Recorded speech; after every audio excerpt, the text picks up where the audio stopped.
Bismillahirrahmanirrahim. Assalamu alaikum everyone. Today we are going to discuss a very important topic, which is COVID-19's effects on the global economy. As all of you are aware that COVID-19, which actually originated in the city of Wuhan in the province of Hubei in China, has actually taken the world by storm. At present, as I speak to you, there are about 205 territories of the world which include many countries which have been affected by COVID-19. It becomes imperative for us to really understand that how this pandemic is going to unfold and what potential effects it can have on our lives, on our social lives and on our economic lives as well. To start with today's session, I would begin with one of the quotes from the chairman of the Federal Reserve, who, while announcing policy decisions in response to the COVID-19 outbreak in the US, mentioned that the attack or outbreak has harmed communities and disrupted economic activity in many countries, including the US, and the global financial conditions have also been significantly affected. Which means and which shows the intensity and the spread of this pandemic across the world. And Federal Reserve, being one of the most powerful central banks of the world, a statement coming from him carries a lot of weight. The estimations which are being predicted as a result of this outbreak across the world are merely conjectural at this time, but there are definitely econometric models and other econometric techniques which can actually help economists reach conclusions about how this pandemic can adversely affect the entire globe. So whatever I am going to talk today is part of the research which is done with that in mind, that this potential, the threats from this virus can have really large scale implications for the globe and the planet. And all of these are actually estimations. So these are not the final figures. Definitely as the pandemic peaks and as more number of people, God forbid, get affected, and as deaths, the numbers of deaths rise and the countries go towards complete lockdown or complete shutdown, then the effects can definitely vary. But the estimations which I am going to present before you today, they are based on some logical techniques which have been adopted by economists across the world. So the first alarming figure for us to notice today is that the global economy, due to this COVID-19 outbreak, will shrink by approximately 0.5 to 1.5%.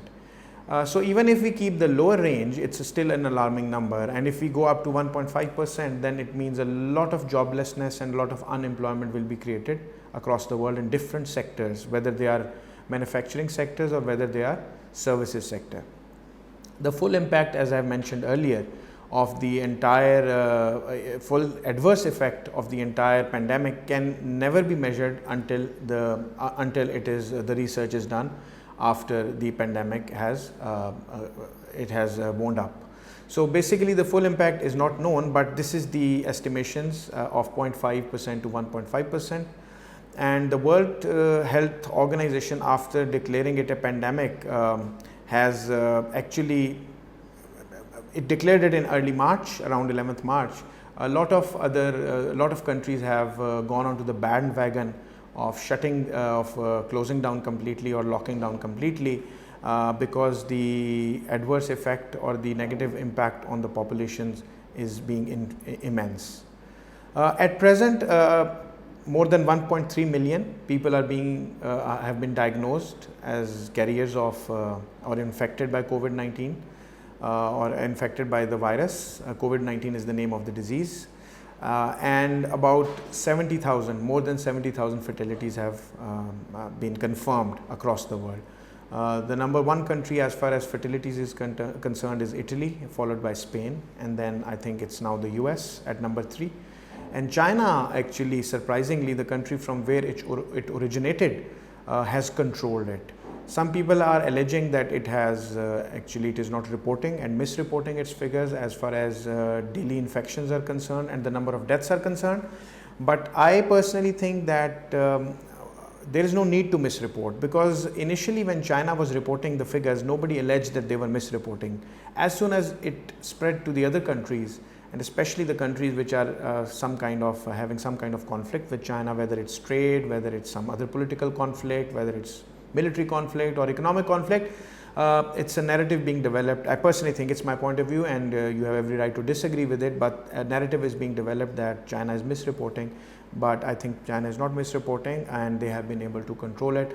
Initially, they completely locked down Wuhan, and they knew exactly what procedures to adopt to control the spread of the virus. That is why the number of cases being reported there on daily basis is very low as compared to other countries.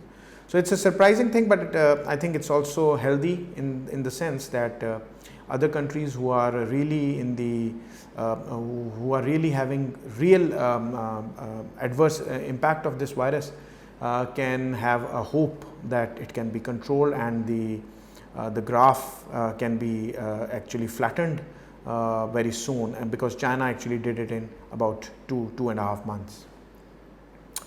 As far as different reactions and different responses are concerned from international community, we see that borders to arrivals have been closed down by many countries. America, the US has also closed down its borders with Europe, and eventually also with the UK also they closed it down, and businesses have been ordered to close, and people have been instructed strictly by their governments to self-quarantine.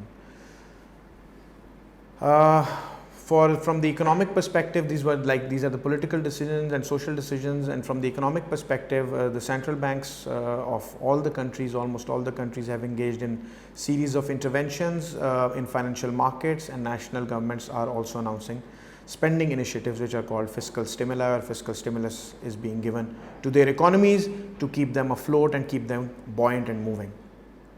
As I earlier mentioned, that actually it started as a localized disease in Wuhan, but the spread has been so quick that it has been converted into a pandemic, and actually the exact date when it was announced as a pandemic by WHO was 11th of March 2020.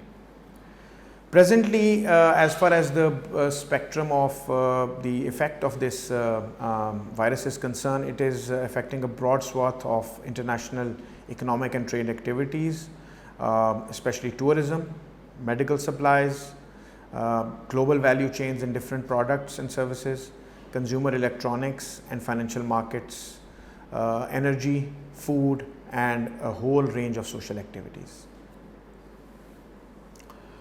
Another important thing which must be kept in mind before we move on into our discussion is that without a clear understanding of when the global health and economic effects may peak, the impact of the economic forecasts which have been done by different economists and different specialists across the world, they must be considered preliminary. So all these things which I am going to mention before you, and the impact and the estimations, they must be taken with a lot of caution, because they are all preliminary studies, and again we are still not clear when this pandemic is going to peak and how much is going to be the exact effect of this pandemic.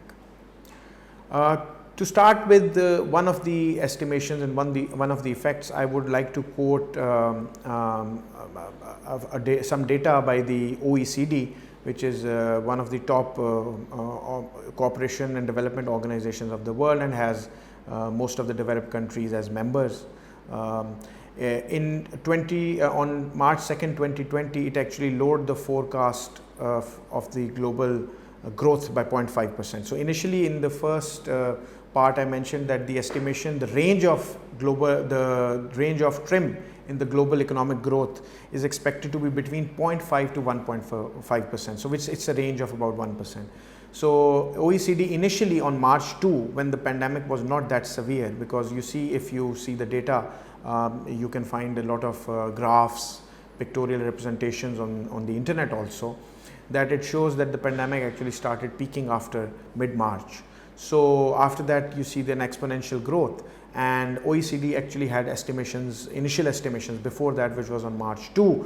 They thought that the global economy will slow down by 0.5%, but later they also revised it, and they were expecting that the virus peak would be around first quarter of 2020, which means about end of March. But the way things are right now unfolding, it seems that it has not peaked as yet, and there can be huge number of casualties and people infected in the coming days. On 23rd March, so the first statement came from OECD on March 2nd about the slowdown in global economic growth, but the second, periodically statements have been coming, but on March 23rd, 2020, the statement which came from the Secretary General of OECD carries a lot of importance. And in that, they said that that it looks that we have already moved beyond even the more severe scenario. So they had envisaged severe scenario in the first calculations, but at March 23rd, they realized that they are now moving beyond that severe scenario, which means that the effect or the negative repercussions of the pandemic can be much more than initially envisaged by them. Another important indicator of how this pandemic is going to affect the global economy, particularly the US, and then because US is one of the most interconnected economies in the world, how it can have negative externalities or spillovers across the globe, is that people are actually going for safe haven investments. By safe haven investments, I mean that one of the most popular safe haven investment is the benchmark US Treasury 10-year security, which gives a very small return, but actually it has also experienced a historic dip in its yield, and on March 3rd it was below 1%, and it dropped to record levels on March 6 and March 9, 2020, which is much below 1%, which means that even safe haven investments are not going to give good returns or reasonable returns to the investors. The stocks are also dipping and they are experiencing nosedive, and the economic growth and expectations are linked to these two things, two indicators which I have mentioned before you. Financial markets across Asia, Europe, North America, they are still very volatile, and they are going to remain very volatile in the coming years, in the coming months and weeks, and it's also creating a kind of fear among people across the world, especially in capital markets and financial markets, that it's going to be a prolonged and very expansive economic effect on the entire globe. The drop in equity prices has raised concern that foreign investors might attempt to exploit the situation. This is a very important thing, and a point which I want to make to you today is that this drop in the international equity prices, it gives an opportunity to the exploiters as far as investment is concerned to go, and because the stock prices and the equities at historically at low levels, and at low levels it becomes really interesting to invest in stocks and equity markets. So it gives an opportunity to the people who, or the organizations, or the investors, that they can go and exploit and invest into those by purchasing those stocks in the firms and in the sectors which are traditionally considered to be important for even national securities of different countries. So if when the equity markets are performing so low, then maybe those stocks can be purchased by investors across the globe, which are of immense importance for the national security. So the countries where investors are going to come and purchase their stocks in different organizations and different industries, they should be wary and careful that they do not compromise on their national security, and they do not buy increasingly bigger stake in those organizations which carry a lot of importance for the national security of the host countries or the countries where investment is coming. The President of the European Commission has cautioned in this regard, and he very clearly, the President has indicated that the member countries within the EU, they should be very careful in screening all foreign investments, especially in areas such as health, medical research and critical infrastructure. All of these are very important areas of national security and importance, and they have to be very careful that what kind of investments are coming, and they should not let investors come without screening. These are a few of the major cautions and word of cautions given by different organizations. But to give you another idea of how one of the biggest economies, or the biggest economy right now, US, is being affected, I would point out to the figure of 5 days ago it was quoted that 6.6 million people are jobless, and right now people are saying that it's more than 7 million. Some people are estimating it around 10 million. So even if it's 6.6 million and we see the 6.6 million going out of job in a country like US, it can have very, very bad effects for the world at large. Moving on, I would like to show this graph to you. This graph actually shows the Dow Jones Industrial Average. The dates from which this graph, the period which this graph covers is from February 14th, 2020 to March 25th, 2020.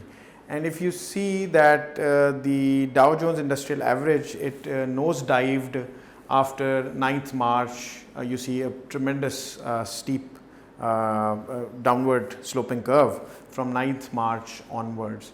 And we see that it has rebounded a little bit after 21st March, but I think it is performing, it's at a very low right now. Why is it important? Because Dow Jones Industrial Average is the second oldest and best known stock market index right now. It's owned by the Dow Jones and Company, and it measures the daily price movements of 30 large corporations, basically American companies, on the NASDAQ and New York Stock Exchange. So very powerful companies, and when it measures the daily price movements of them, it gives us an idea of the general market conditions in the US, and it is generally taken as the proxy of the US economy itself. Covid-19 is also affecting global politics, and we see that the world leaders are cancelling international meetings, and there are some nations actually who are also reportedly stoking conspiracy theories that shift blame to other countries, and primarily it's like China is being blamed, and we have heard of phrases like Chinese pneumonia, Chinese virus and things like that. But yes, the politics is also coming into play.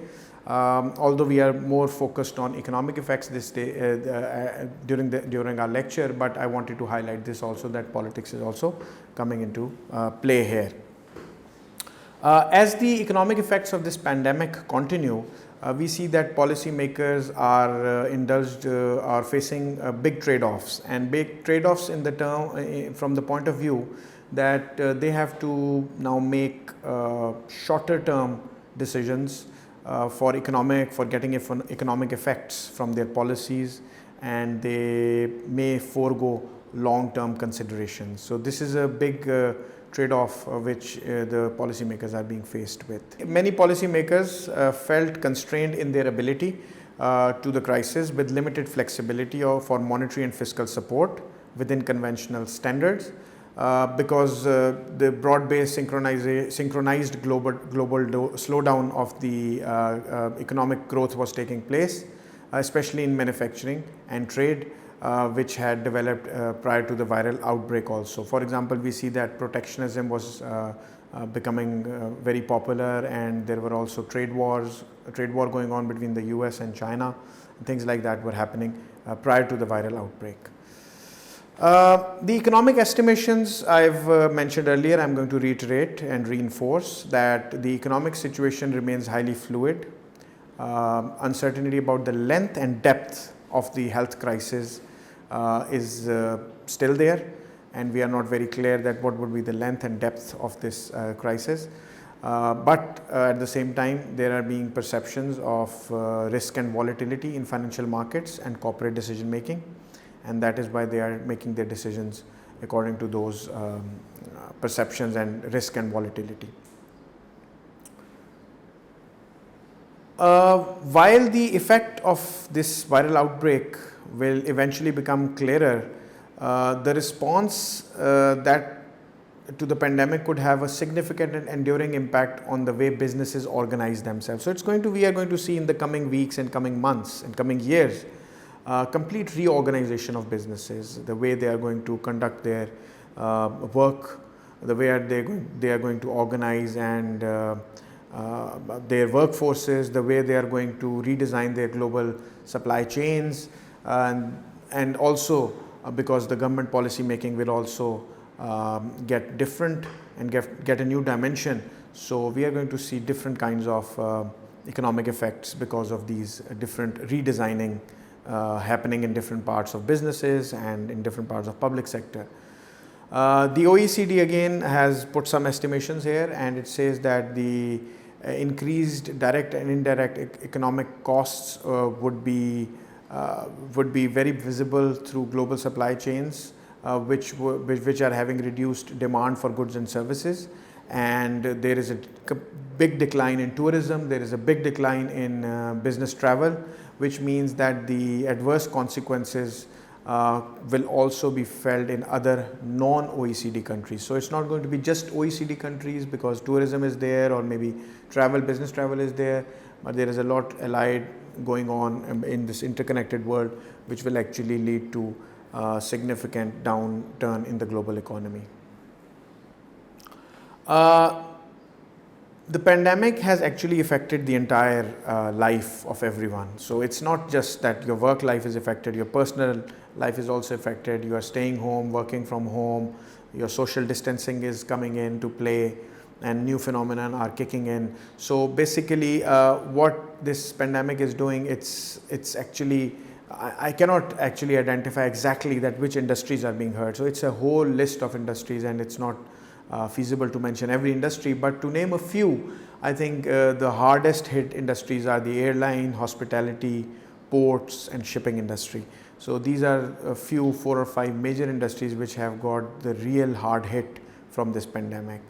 More broadly, there are actually 3 trade channels through which the economic effects of this pandemic can be felt. Number 1 is that it is directly through the supply chains, because the economic activity is getting reduced, so the entire supply chains are getting disrupted from intermediate producers to the finished good producers. So the supply chain from an intermediate to the finished good producer, when it gets disrupted, it actually has a lot of negative impact on the global economic activity, because the economic activity gets reduced. Secondly, as a result of drop in overall economic activity, it reduces the demand for goods in general, including imports. So countries which are import heavy countries, which are having big trade account deficits also, their deficits might go down, but at the same time their exports are also going down, because imports of their exports in other countries are also shrinking. Their own imports are shrinking, so the exchange of goods and services, it's getting a hit. So the overall decline in economic activity having a lot of impact on the import side also. Thirdly, through reduced trade with commodity exporters that supply producers, which in turn reduces their imports and negatively affects trade and economic activity of exporters. So the export side also gets affected, because when imports get hurt, the export side naturally is the two sides of the equation, and they are getting the biggest hit. The drop in economic activity actually was initially seen in case of China, and initially estimations said that it's going to have a lot of repercussions for the entire globe, because China is an intermediate manufacturer of many things in the world.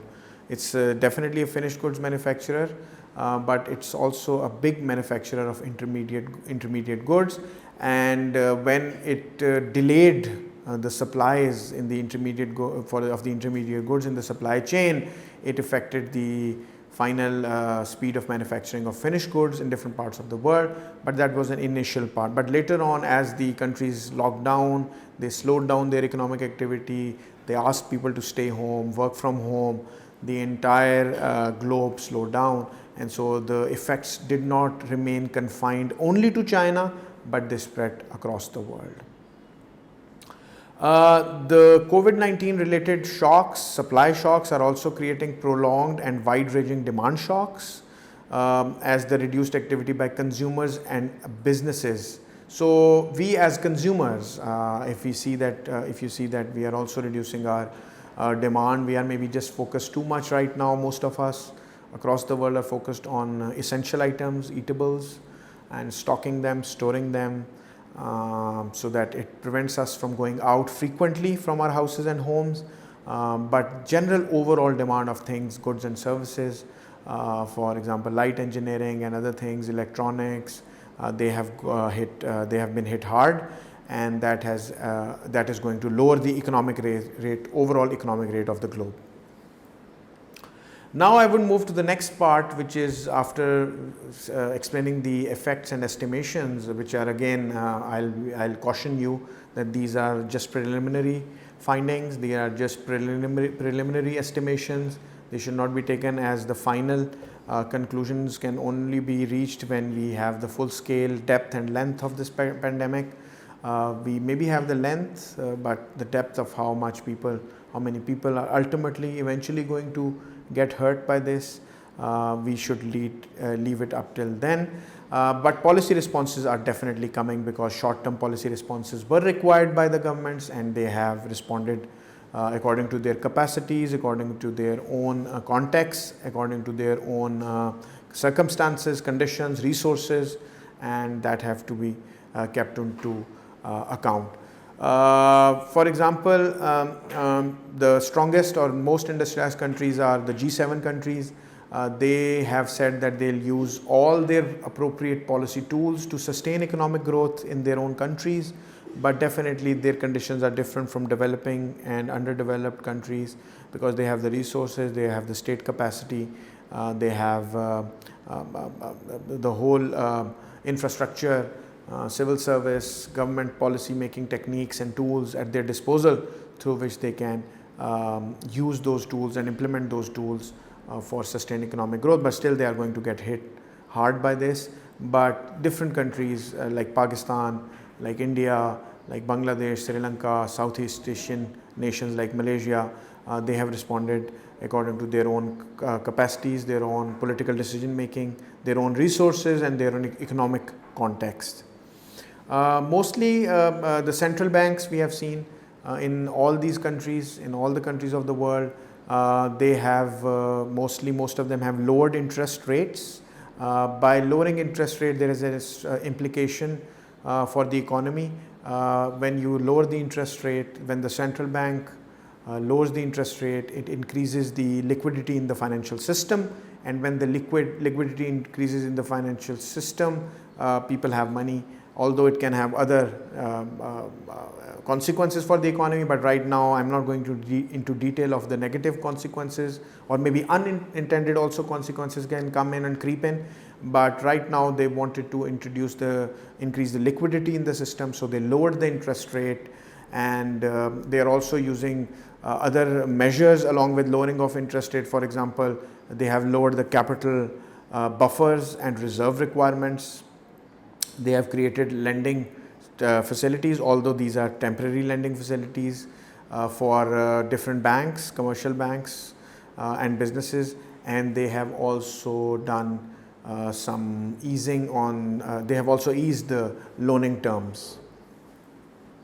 In addition to responses by the state central banks, the national governments have adopted various fiscal measures, and fiscal measures, as you know, it's the revenue and expenditure side of the government.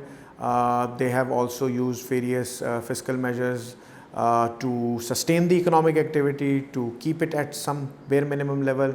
In general, these measures include making payments directly to households. So giving cash, giving subsidized things to the commodities in kind to the households. It is seen in many countries across the world. They are also temporarily deferring tax payments to give some relief to the taxpayers. They are extending unemployment insurances, and they are increasing guarantees and loans to businesses. In US and developed countries, they are using paid sick leave, free coronavirus testing, food assistance, unemployment benefits, and they are also asking employers to provide additional protection for healthcare workers. So these are different kinds: fiscal, monetary, and the other administrative kind of policy responses which are taking place across the globe to sustain economic activity and to keep the damage at the minimum level.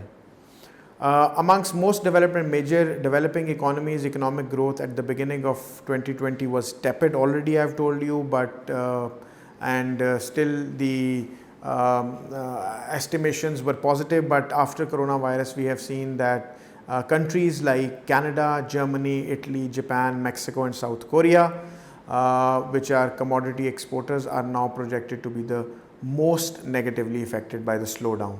So these countries are vulnerable, and they are going to get they are expected to get really hurt by this pandemic.